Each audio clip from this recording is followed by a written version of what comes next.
Thank you, Peter. Distinguished participants, ladies and gentlemen, colleagues, at this moment, let me invite the Assistant Secretary General for Programs in COMESA, Ambassador Dr. Cheluget, to make the official opening remarks for our training program. Thank you. Ambassador. Yeah, thank you so much, Mr. Moderator. I hope I could see you. I don't know whether you actually mentioned your name. Mr. Moderator, it's good that I know your name. The other participants can know. But anyway. Yeah, my name is Frederick Msisia, Ambassador. You are where are you from? I'm at the Secretariat Program Manager for the TradeCom project. Okay. So sorry about that. That is the disadvantage of this online business. That personal touch is lost. But I want to thank Peter for kicking off that and sharing with us this. And I'm also really delighted by the overwhelming interest in this course. So I want to recognize the presence of our facilitators from the University of Sussex. I also want to recognize maybe the presence of the university lecturers or professors, policy researchers and students from our entire COMESA region. And of course, really appreciate the work done by my colleagues here in COMESA in Lusaka. Interestingly, we are, even within Lusaka itself, we might not be in the same room, we're in different locations. But I think this has become the norm now after the COVID arrangement. But still, I think having a physical meeting is really also still second to none. But I want to take this opportunity on behalf of our Secretary General to, excuse me, let me mute my phone. Somebody is calling me. Let me mute my phone. I don't know if it's...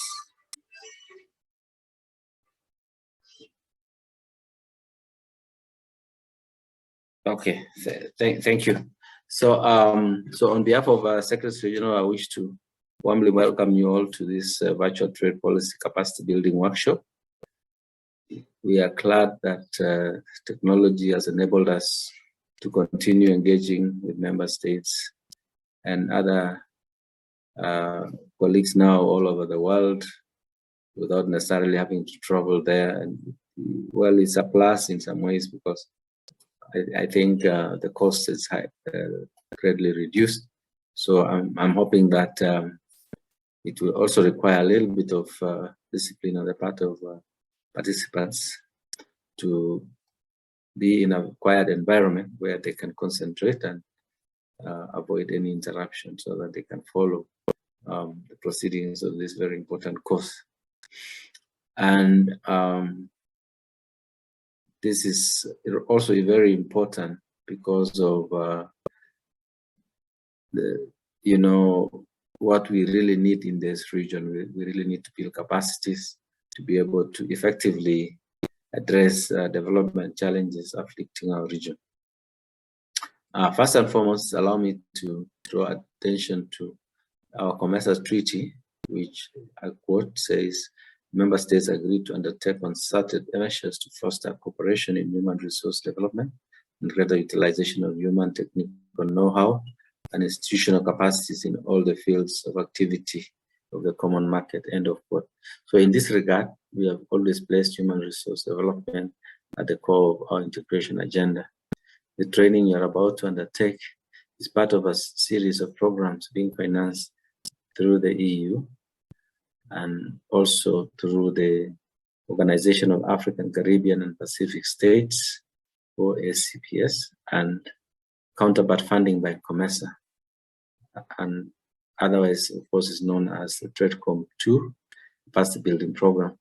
The program also supports the COMESA Annual Research Forum, presently in its 9th cycle. It brings together the academia, researchers, and policymakers to research outputs in various topical areas In addition, the program supports the virtual master's program in regional integration, in which 2 universities in our region, namely the University of Mauritius and Kenyatta University in Kenya, are already offering the master's program. These initiatives are a clear testimony to the value we place on research and evidence-based policy making at national and regional levels in shaping COMESA's integration agenda. This can only be sustained if there exists a critical tool of researchers and policy makers. Today, international and regional trade has a myriad of challenges, in particular global challenges such as the 2008 global financial crisis, the current COVID-19 pandemic, drive nations to adopt protectionist policies as opposed to embracing free trade. This is despite the fact that protectionism is actually the biggest hindrance to economic growth and recovery of ailing economies. Protectionism hurts domestic economies too, when governments restrict imports and a few protected farms crowd out more protected farms. In the process, the immediate inputs become expensive and production costs too. In the end, domestic producers become the primary victims of protectionism. But I think you can also see that peace and security is also very critical in ensuring that trade and international cooperation continues. I think you've seen the disruption that you've seen because of political instability in some of the African countries. And now we're even seeing, even in Europe, with the invasion of, completely unexpected invasion of Ukraine by Russia, the consequences for international cooperation and international stability are very, very, very scary. So indeed, there exists additional challenges with respect to Africa's continental integration, including proliferation of non-tariff barriers and low levels of domestication, compliance and enforcement of agreed trading instruments. This has given rise to skeptics and disquiets about the seriousness and possibility of African countries to meaningfully exploit the potentials of integration. It's only through evidence-based policy research and analysis that can help change our narratives and bring hope to millions of our people. Distinguished participants, I wish to express our sincere thanks to all our development partners, collaborating partners who have continued to support our programs. Through these efforts, our region will be able to develop a reservoir of researchers and analysts that are capable of providing readily applicable policy recommendations for policymakers and the public, and to respond to increasing demand for insightful research on emerging global and regional trade issues. In addition, we appreciate our collaboration with the University of Sussex for agreeing to deliver this training. Distinguished participants, the importance of this training cannot be overemphasized. Our region is endowed with several natural resources, yet these have remained underexploited for many reasons, including poor or lack of appropriate policies, and by extension, inadequacy in human capacities and capabilities. I'm therefore happy to note that the training will cover a mixed bag of topical and analytical areas using the TradeSift tool.